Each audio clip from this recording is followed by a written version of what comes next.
After a decade-long run that's still ongoing, Lookism has finally delved into the Cheonliang arc, which gives us a background on one of the most tragic characters in the series, Vin Jin. To be honest with you, I've been waiting too long for this arc to drop. I've been waiting since I started reading Lookism, which was around 2 years ago. And right now, the arc isn't disappointing at all. We've gotten some great information while having some great fights and meeting a bunch of characters that are also great, though others aren't. However, one of those characters is the first generation king and the topic of this video, Seokji Yuk. From his introduction, I already had a feeling that I would like Seokji, as his design is pretty cool and his fighting style, Kudo and Sisurium or Korean wrestling, were both pretty interesting to me. And overall, he just came off as kind of a cool guy.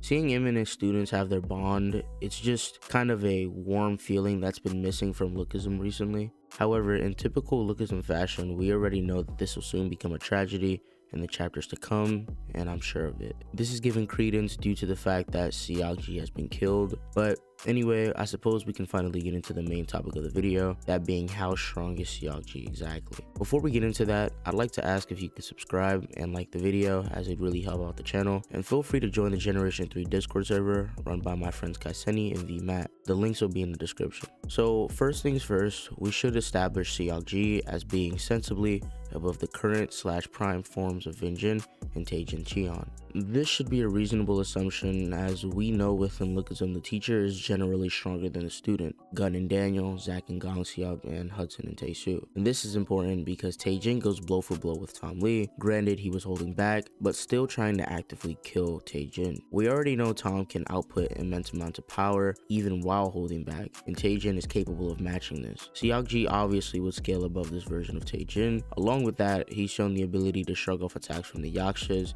even confident that he's able to beat them even if it was them together. These same Yakshas are capable of matching Gun and Charles Choi while losing to them but still matching them. One of them was also stated to be more skilled than Gun as well, but that's neither here nor there. Taking this at face value, it would mean that Seokji likely scales above the current version of Charles, since Charles was shown struggling against one of the Yakshas, let alone both, and as we know, these fighters weaken with age via Jin Young's own statement. I mean, at least when they get to like the elderly part of their lives, and Charles will be 3 years older. However, let's actually discuss the validity of this claim that Seokji made. Seokji makes this claim after first getting blitzed by Shigeaki. You could argue that he was off guard, but what sense does that really make? Kojima struck him directly in his line of sight, and as we know, he's standing directly in front of him, as you can see in the panel, and Seokji just didn't react at all. Then the same thing happens with Hiraki as he blitzes Seokji, once again doing it right in front of his line of sight. This is kind of weird for Seokji because after this happens, he claims that he can beat both of them together. This seems to raise a contradiction, and I feel as if Seokji just wouldn't win against these two. However, it's fair to say that he's in the realm of power, thus he should still be up there and pretty strong. Given this confidence, I feel like he might have had some experience fighting the two, and he might have actually did well against them. This would mean that he should be one of the strongest kings, if not the strongest, behind the King of Seoul. It's stated verbatim that the Kojima brothers are stronger than all the kings, or at least they're more skilled. Obviously, things can change very soon within the story as the arc is still ongoing, but as it is now, it just doesn't seem like Seokji has much going for him against these two. But even without that, he might still just be the strongest king, obviously excluding the King of Seoul.